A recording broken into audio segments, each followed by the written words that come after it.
Hello everyone, welcome back to another video. Today I'm going to be talking about different eye shapes, what suits the different eye shapes, and how to lash map these eye shapes.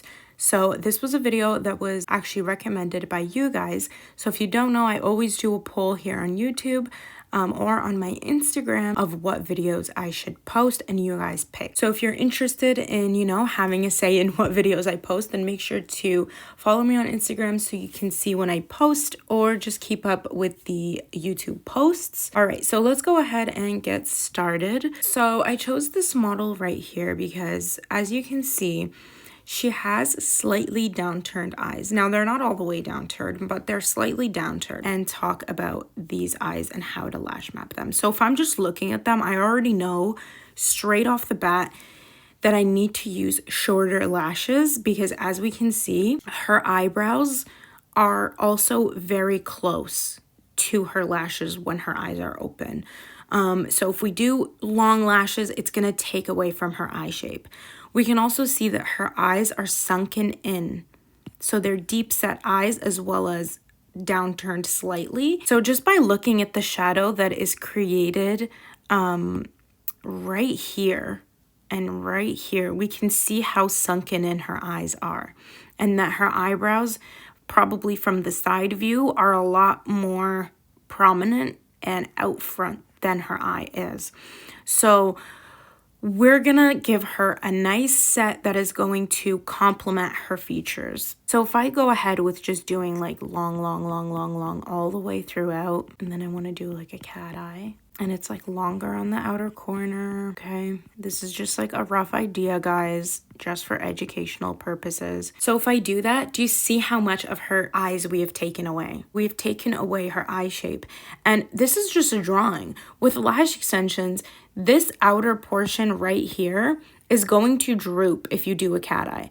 It is going to droop the lashes down like this. And I see a lot of clients walking around with these lashes where it's like droopy at the end, and it's like almost just drooping their face down. So I'm going to show you what to do instead. If your client still wants a lifted look, you can still give them that. However, this is going to be tricky to draw, but on a lash map, it would be a lot different. So on a lash map, what I would do if a client with this eye shape, if they want a lifted like cat eye look, I wouldn't actually do the longest at the very outer corner. I would do the longest lash length right about there, and then right here I would go shorter. And what that's going to do to the outer corner of the eye is not droop it down. You're not going to notice. It's not going to look stupid. You only want just a little bit. The very outer couple lashes, you want to make them shorter. So if your longest lashes right here are 14, I would do a 12. I like to go about 2 millimeters less, just so it's not like a big difference.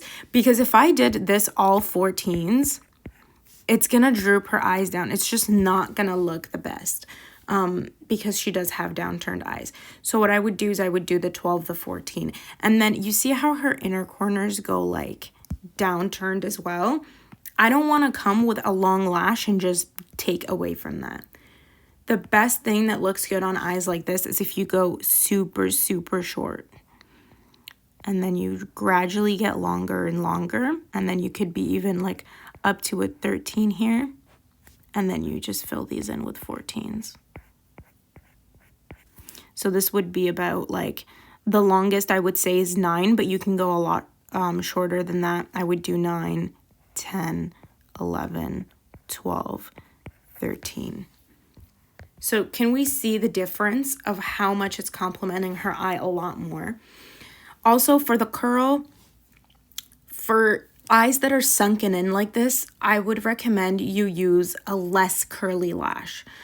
So I found that with clients that have eyes that are sunken in, if I use a D-curl, it's actually, by the time they come back, like no matter how good the lashes are, it only happens with people who have sunken in eyes, it's going to lose its curl.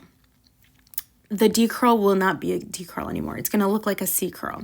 So I actually recommend using a C-curl or a CC or anything less than a D-curl for sunken in eyes. It suits them a lot better. I obviously can't, you know, draw it out for you guys. So if you have a client with sunken in eyes, try this lash map and also try to do the C curl. I just want to put out a quick little disclaimer.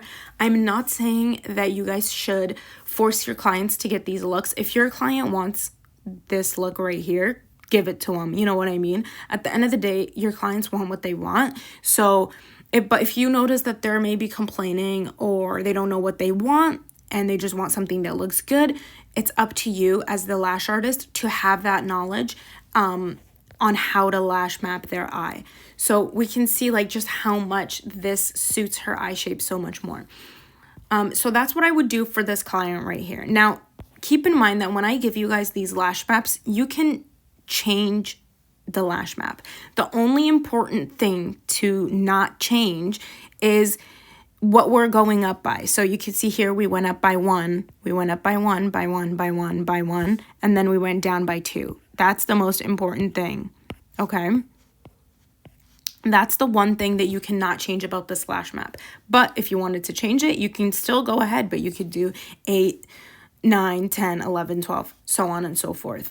So yeah, just keep that in mind. And yeah, that's how I would do this client. Please keep in mind that this is just a quick rundown of the different eye shapes. I do have my online training coming out for how to actually master this and how to actually, you know, physically lash these eye shapes. So if you are interested in that, make sure to go online and sign up for the waiting list so that you can be notified when the training is out.